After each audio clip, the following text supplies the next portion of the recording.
Hello viewers, আমি Sanchita RPF এডুকেশনে তোমাদের স্বাগত জানাই। আসন্ন primary TET SLSTPT WBCS group C group D অথবা যে কোনো কম্পিটিটিভ পরীক্ষার জন্য ইভিএস কিন্তু একটি গুরুত্বপূর্ণ বিষয়।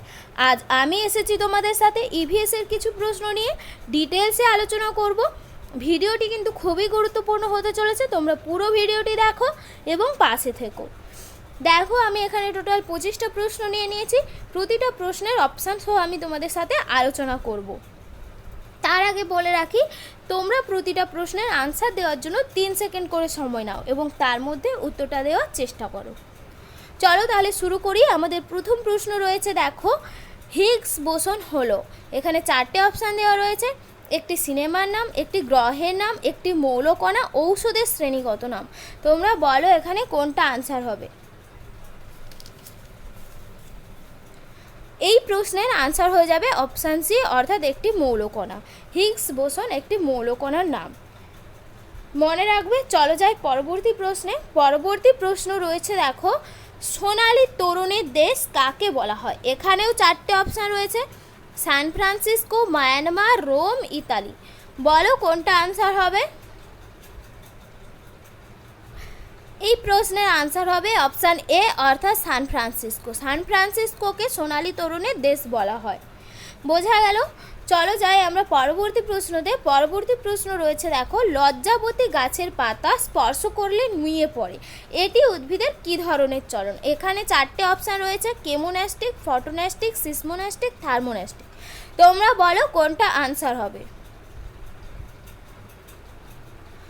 এই প্রশ্নের আনসার হবে অপশান সি, অর্থাৎ সিসমোন্যাস্টিক। এখানে দেখো, সিসমো এই কথাটার অর্থই হলো স্পর্শ, অর্থাৎ স্পর্শ উদ্দীপকের প্রভাবে উদ্ভিদের যদি ন্যাস্টিক চলন হয় সেটাকে আমরা বলবো সিসমোন্যাস্টিক। আর এখানে বাকি অপশানগুলো দেখো, কেমো, এই কেমোন্যাস্টিকের কেমো কথাটার মানেই হলো কেমিক্যাল, অর্থাৎ এখানে যে উদ্ভিদের চলন হয় তাতে উদ্দীপকটা হচ্ছে গিয়ে কেমিক্যাল কোনো সাবস্টেন্স। বোঝা গেল। চলো আমরা যাই পরবর্তী অপশানে। পরবর্তী অপশান রয়েছে, দেখো, ফটোন্যাস্টিক। ফটো কথার অর্থ হলো আলো, অর্থাৎ আলো উদ্দীপকের প্রভাবে উদ্ভিদের যদি চলন হয় তখন আমরা সেটাকে বলতে পারি ফটোন্যাস্টিক চলন। দেখো 4 নম্বর অপশান রয়েছে থার্মোন্যাস্টিক। থার্মো কথাটার অর্থ হলো তাপ।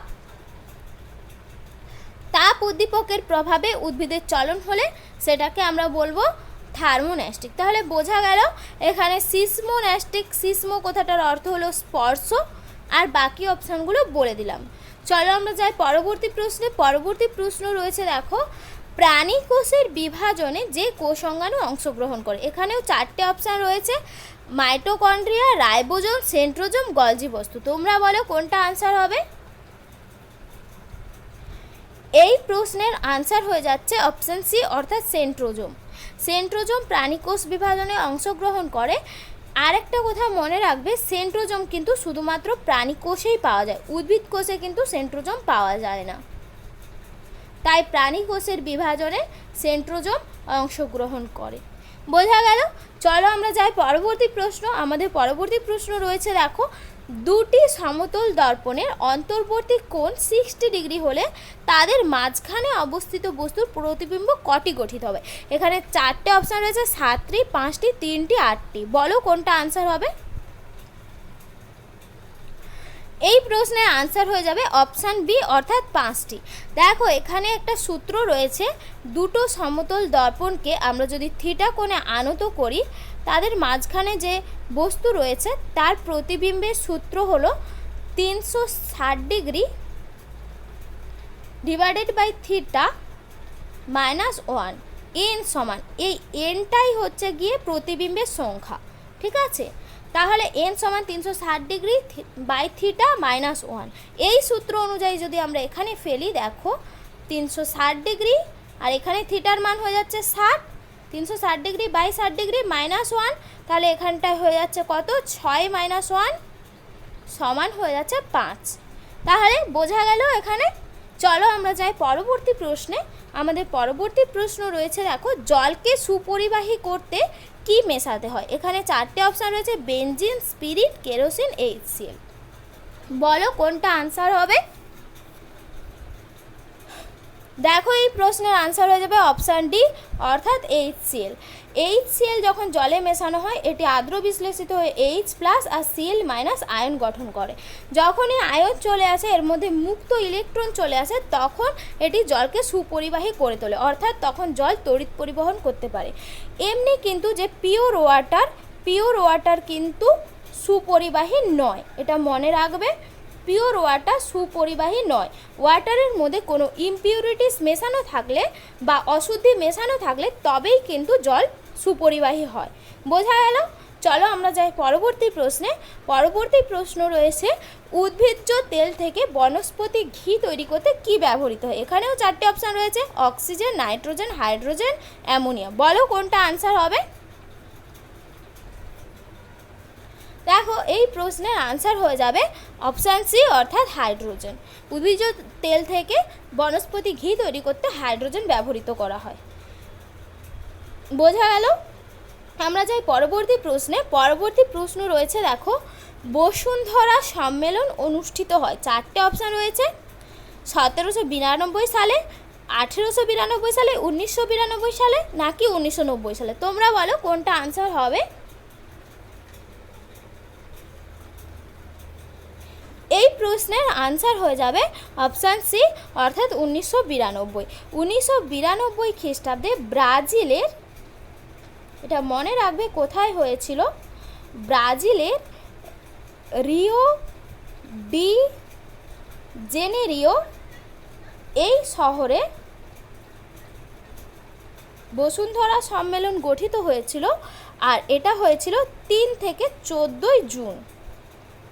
মনে রাখবে তাহলে, ব্রাজিলের রিও ডি জেনেরিও শহরে 3 থেকে 14 জুন 1992 সালে বসুন্ধরা সম্মেলন গঠিত হয়েছিল। এই সম্মেলনটা হয়েছিল বিশ্ব পরিবেশকে রক্ষা করার জন্য। বোঝা গেল? চলো যাই পরবর্তী প্রশ্নে। পরবর্তী প্রশ্ন রয়েছে, বিপন্ন বা বিলুপ্ত প্রায় জীবের তালিকা জানা যায় কোন বুক থেকে? এখানে 4টে অপশান রয়েছে, red data book, green data book, blue book, কোনোটাই নয়। বলো এখানে কোনটা আনসার হবে? এই প্রশ্নের আনসার হয়ে যাবে অপশান এ অর্থাৎ red data book. Red data book IUCN এই সংস্থাটা রেড ডাটা বুক পাবলিশ করে, আর মনে রাখবে IUCN red data book publish করে, আর এই রেড ডাটা বুক থেকে আমরা যে সমস্ত প্রাণী আমাদের পরিবেশ থেকে বিলুপ্ত হয়ে যাচ্ছে তাদের তালিকা আমরা পাই। বোঝা গেল? চলো যাই পরবর্তী প্রশ্নে। পরবর্তী প্রশ্ন রয়েছে, দেখো পদার্থের চতুর্থ অবস্থা কি? এখানে 4টে অপশান রয়েছে, কঠিন, তরল, প্লাজমা, গ্যাসীয়। বলো তোমরা কোনটা আনসার হবে? এই প্রশ্নের আনসার হয়ে যাবে অপশান সি অর্থাৎ প্লাজমা। আমরা সবাই জানি পদার্থের 3টি অবস্থা, মেনলি কঠিন, তরল, গ্যাসীয়। এখন পদার্থের চতুর্থ অবস্থা আবিষ্কৃত হয়েছে, সেটি হলো প্লাজমা। বোঝা গেল? চলো আমরা যাই পরবর্তী প্রশ্নে। পরবর্তী প্রশ্ন রয়েছে, দেখো কার্বনের কোন রূপভেদ্রি তড়িৎ পরিবহন করে? এখানেও 4টে অপশান রয়েছে, চারকোল, গ্রাফাইট, ফুলারিন, কোনোটাই নয়। বলো কোনটা আনসার হবে? দেখো এই প্রশ্নের আনসার হয়ে যাবে গ্রাফাইট। গ্রাফাইট একটি অধাতু, কিন্তু অধাতু হওয়া সত্ত্বেও এটি কিন্তু তড়িৎ পরিবহন করতে পারে। আমরা সাধারণত জানি অধাতু তড়িৎ পরিবহন করতে পারে না, ধাতুরাই মেনলি তড়িৎ পরিবহন করে, কিন্তু কার্বনের এই রূপভেদ গ্রাফাইট এটি অধাতু হওয়া সত্ত্বেও তড়িৎ পরিবহন করে। এটি একটি ব্যতিক্রম, এটা মনে রাখবে। চলো আমরা যাই পরবর্তী প্রশ্নে। পরবর্তী প্রশ্ন রয়েছে, দেখো লোকটাক হ্রদ কোন রাজ্যে অবস্থিত? এখানে 4টে অপশান রয়েছে, অরুণাচল প্রদেশ, অন্ধ্রপ্রদেশ, মণিপুর, হিমাচল প্রদেশ। তোমরা বলো কোনটা আনসার হবে? এই প্রশ্নের আনসার হয়ে যাবে অপশান সি অর্থাৎ মণিপুর। মণিপুরে লেকটাক হ্রদ অবস্থিত। চলো আমরা যাই পরবর্তী প্রশ্নে। পরবর্তী প্রশ্ন রয়েছে, দেখো সিলিয়াযুক্ত চলমান স্পোর বা রেণুদের কি বলা হয়? 4টে option, conidia, oospore, aplanospore, zoospore. তোমরা বলো কোনটা আনসার হবে? এই প্রশ্নের আনসার হয়ে যাবে অপশান ডি অর্থাৎ জুস্পোর। সিলিয়াযুক্ত চলমান স্পোর বা রেণুদের বলা হয় জুস্পোর। এই জুস্পোর জুস্পোরাঞ্জিয়ামে থাকে। এটা মনে রাখবে। আর বাকি দেখো এখানে যে অপশান রয়েছে তার মধ্যে যে অ্যাপ্লানোস্পোরটা হচ্ছে গিয়ে অচলমান রেণুদেরকে আমরা বলতে পারি অ্যাপ্লানোস্পোর। এটা মনে রাখবে, অচলমান যে রেণু তাদেরকে বলা হয় অ্যাপ্লানোস্পোর, আর জুস্পোর বলা হয় চলমান রেণুদেরকে। বোঝা গেল? চলো যাই পরবর্তী প্রশ্নে। পরবর্তী প্রশ্ন রয়েছে দেখো, বীজহীন ফল উৎপাদনকে কি বলা হয়? চারটে অপশান রয়েছে, অ্যাপোমিক্সিস, পার্থেনোকার্পি, বহুভ্রূণতা, কোনোটাই নয়। বলো কোনটা আনসার হবে? এই প্রশ্নের আনসার হয়ে যাবে অপশান বি, অর্থাৎ পার্থেনোকার্পি। বীজহীন ফল উৎপাদনকে পার্থেনোকার্পি বলা হয়। আর অ্যাপোমিক্সিসটা হচ্ছে গিয়ে স্ত্রী ও পুংগ্যামেটের মিলন ছাড়া যখন জনন সম্পন্ন হয় তাকে বলা হয় অ্যাপোমিক্সিস। আর বহুভ্রূণতা, একটি বীজে যদি অনেকগুলো ভ্রূণ থাকে সেটাকে বলা হয়, একটি বীজে যদি অনেকগুলো ভ্রূণ থাকে সেটাকে বলা হয় বহুভ্রূণতা। এটা মনে রাখবে, নোট ডাউন করে নিতে পারো খাতাতে কোনটাকে কি বলা হয় আমি বলে দিচ্ছি। তাহলে এই প্রশ্নের আনসার হবে পার্থেনোকার্পি। কিন্তু অ্যাপোমিক্সিস হলো স্ত্রী ও পুংগ্যামেটের মিলন ছাড়া যদি জনন সম্পন্ন হয়। আর বহুভ্রূণতা, একটি বীজে যদি অনেক ভ্রূণ থাকে তাকে বলা হয় বহুভ্রূণতা। বোঝা গেল? চলো যাই পরবর্তী প্রশ্নে। পরবর্তী প্রশ্ন রয়েছে দেখো, নিম্নলিখিত কোনগুলি ভাইরাস ঘটিত রোগ? এখানে চারটে অপশান রয়েছে, গনোরিয়া, সিফিলিস, অ্যামিবায়োসিস, এইচআইভি, এইডস। বলো এখানে কোনটা আনসার হয়ে যাবে? এই প্রশ্নের আনসার হয়ে যাবে দেখো অপশান ডি, অর্থাৎ এইচআইভি। এখানে বলে রাখি এইচআইভির ফুল ফর্ম হচ্ছে গিয়ে হিউম্যান ইমিউনোডেফিসিয়েন্সি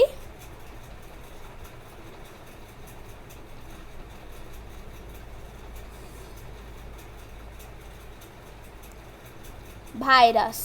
মনে রাখবে তাহলে এইচআইভির full form human immunodeficiency virus.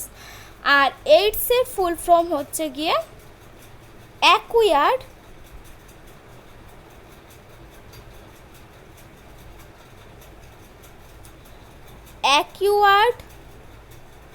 Immune deficiency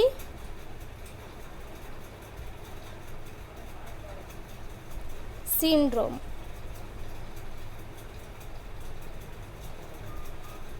তাহলে মনে রাখবে সবগুলো, দুটো বললাম, একটা এইচআইভির full form human immunodeficiency virus, আর এইডসের full form acquired immune deficiency syndrome. বোঝা গেল? চলো যায় পরবর্তী প্রশ্নে। পরবর্তী প্রশ্ন রয়েছে, প্রথম প্রাণের সঞ্চার ঘটেছিল কার মধ্যে? চারটে অপশান রয়েছে, প্রোটোভাইরাস, ভাইরাস, প্রোভাইরাস, ব্যাকটেরিয়া। কোনটা আনসার হবে? এই প্রশ্নের আনসার হয়ে যাবে অপশান ডি, অর্থাৎ ব্যাকটেরিয়া। প্রথম প্রাণের সঞ্চার ঘটেছিল ব্যাকটেরিয়ার মধ্যে, এটা মনে রাখবে। চলো যাই পরবর্তী প্রশ্নে। পরবর্তী প্রশ্ন রয়েছে দেখো, টিবিএ ভ্যাকসিন যার বিরুদ্ধে কার্যকরী? টিবিএ ভ্যাকসিন এখানে কোন রোগটার বিরুদ্ধে কার্যকর হয়? Diphtheria, typhoid, pertussis, polio. তোমরা বলো কোনটা আনসার হবে?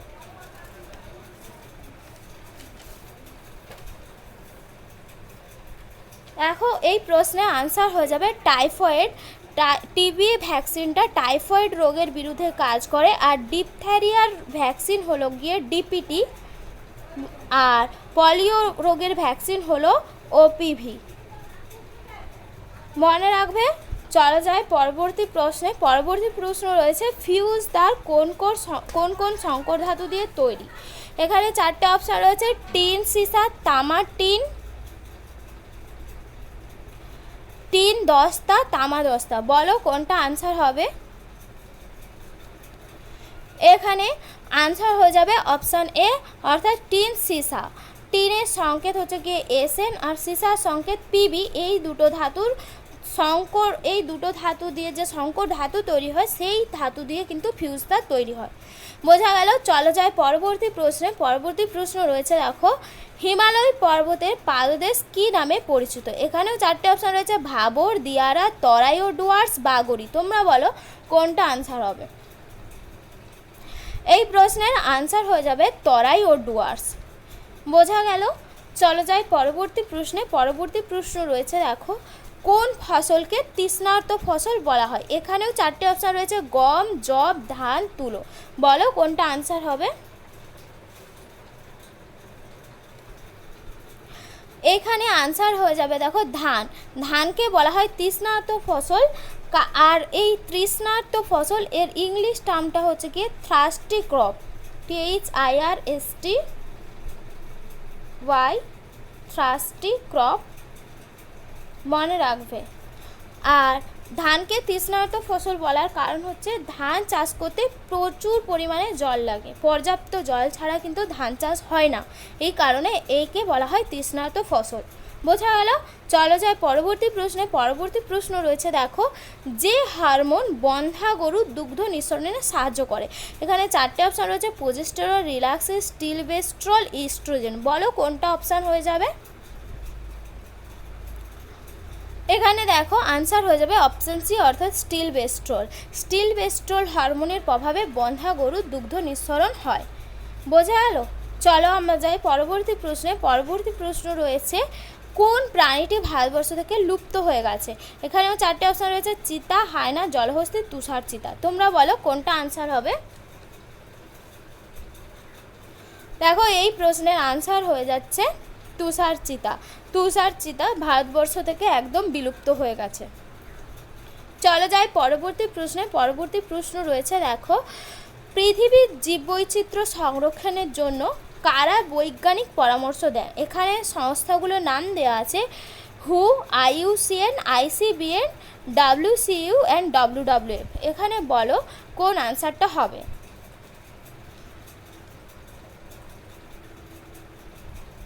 দেখো এই প্রশ্নের আনসার হয়ে যাবে অপশান ডি, অর্থাৎ WCU অ্যান্ড WWF। এই দুটো সংস্থা কিন্তু জীববৈচিত্র্য সংরক্ষণ করার জন্য বৈজ্ঞানিক পরামর্শ দেয়। বোঝা গেল। আমরা যাই পরবর্তী প্রশ্নে। পরবর্তী প্রশ্ন রয়েছে, কোন রঞ্জক পদার্থ উদ্ভিদকে ইউভি রশ্মি থেকে সুরক্ষা প্রদান করে? এখানে দেখো চারটে অপশান রয়েছে, জ্যান্থোফিল, ক্যারোটিনয়েড, ফাইকোসায়ানিন, ক্লোরোফিল। বলো কোনটা অপশান হবে? এই প্রশ্নের আনসার হয়ে যাবে অপশান বি, অর্থাৎ ক্যারোটিনয়েড। ক্যারোটিনয়েড নামক যে রঞ্জক পদার্থ উদ্ভিদে থাকে, সেই রঞ্জক পদার্থটাই উদ্ভিদকে ইউভি রশ্মি থেকে সুরক্ষা প্রদান করে। বাকি যে রঞ্জক পদার্থগুলো রয়েছে, ক্লোরোফিল আমাদের থাকে ক্লোরোপ্লাস্টের মধ্যে, আর হচ্ছে এটি উদ্ভিদের খাদ্য তৈরিতে সাহায্য করে, সবাই জানো, তবুও বলে দিলাম। আর জ্যান্থোফিল, ফাইকোসায়ানিন এইগুলো উদ্ভিদের যে ফুল ফলের বর্ণ ধারণ করতে সাহায্য করে। মনে রাখবে, ফুল ও ফলের বর্ণ ধারণ করতে সাহায্য করে।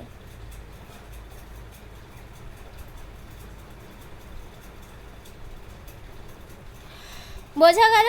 চলো যাই পরবর্তী প্রশ্নে। পরবর্তী প্রশ্ন রয়েছে দেখো, পৃথিবীর মুক্তিবেগ কত? এখানেও চারটে অপশান দেওয়া রয়েছে, 11 কিমি পার সেকেন্ড, 11.2 কিমি পার সেকেন্ড, 12 কিমি পার সেকেন্ড, 11.5 কিমি পার সেকেন্ড। তোমরা বলো কোনটা আনসার হবে? দেখো এই প্রশ্নের আনসার হয়ে যাবে 11.2 কিলোমিটার পার সেকেন্ড। এই যে বেগটা 11.2 কিলোমিটার পার সেকেন্ড, এই বেগে কোনো বস্তুকে আমরা যদি পৃথিবী পৃষ্ঠ থেকে ছুঁড়ে দিই, তাহলে সেটি মহাকর্ষ যে টান থাকে পৃথিবীর, সেই মহাকর্ষ টান থেকে বেরিয়ে পৃথিবীর বাইরে চলে যাবে। এই সূত্রকে, এই মুক্তিবেগকে কিন্তু কাজে লাগিয়ে আমাদের যে কৃত্রিম উপগ্রহ, এইগুলোকে কিন্তু স্পেসে পাঠানো হয়। মনে রাখবে, কৃত্রিম উপগ্রহগুলো যে স্পেসে যায়, এগুলো কিন্তু এই মুক্তিবেগ নিয়ে এদেরকে ছাড়া হয়। আর মুক্তিবেগের ইংলিশ টার্ম হচ্ছে এসকেপ ভেলোসিটি। এসকেপ ভেলোসিটি, এটা মনে রাখবে। আর পৃথিবীর মুক্তিবেগ 11.2 কিলোমিটার পার সেকেন্ড। এখানে একটা সূত্র রয়েছে, আমাদের যে মুক্তিবেগের সূত্র, এটাকে বলা হয় V = √2 GR। এখানে এই জিটার মানে হচ্ছে অভিকর্ষজ ত্বরণ, আর আর হলো গিয়ে পৃথিবীর ব্যাসার্ধ। বোঝা গেল? আশা করি এই প্রশ্নের আনসার তোমরা বুঝতে পেরেছো। আজ তাহলে এতটা পর্যন্তই থাক, আবার দেখা হবে পরবর্তী কোনো ভিডিওতে। ততক্ষণ তোমরা ভালো থেকো সবাই। আর ভিডিওটি যদি তোমাদের ভালো লেগে থাকে তবে লাইক কমেন্ট করো এবং বন্ধুদের সাথে শেয়ার করে দাও ভিডিওটি। আর এই প্রশ্নের পিডিএফটি যদি তোমরা পেতে চাও তবে জয়েন করো আমাদের টেলিগ্রাম চ্যানেল অল টেট পিডিতে, এবং লিঙ্ক আমাদের ডেসক্রিপশান বক্সে দেওয়া রয়েছে। আর এই চ্যানেলে যদি নতুন হও তবে চ্যানেলটিকে সাবস্ক্রাইব করে পাশে থাকা বেল আইকন ক্লিক করে অল নোটিফিকেশানে ক্লিক করো, যাতে তোমরা সবার প্রথমে আমার ভিডিও দেখতে পাও। তোমরা সবাই ভালো থেকো, পাশে থেকো, টাটা।